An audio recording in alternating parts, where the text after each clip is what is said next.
এই জন্যে আমি বারবার আপনাদেরকে মনে করে একটা কথা, আমার জীবন থেকে উপলব্ধি করি একটা কথা, যে একমাত্র আল্লাহ ছাড়া এই পৃথিবীতে এবং পরকালে আমাদের আপন বলে কেউ নাই।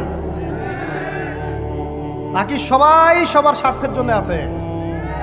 মানুষ মানুষের অবস্থানকেই মূল্যায়ন করে, মানুষ মানুষের অবস্থানকেই মূল্যায়ন করে। আল্লাহ রাব্বুল আলামিন আপনার ভিতরটাকে ভালোবাসেন।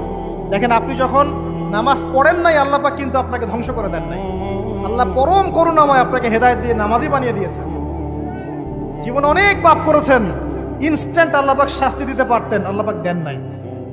আল্লাহ আপনাকে ভালোবাসেন, আল্লাহ আমাকে ভালোবাসেন।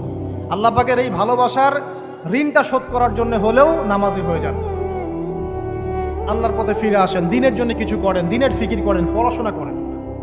প্রিয় ভাইরা, আল্লাহ পাক তৌফিক দান করুন। দেখুন, এই রিবা থেকে দূরে থাকার জন্য একটা হাদিস যথেষ্ট, যে 4 শ্রেণীর মানুষকে আল্লাহ রাসূল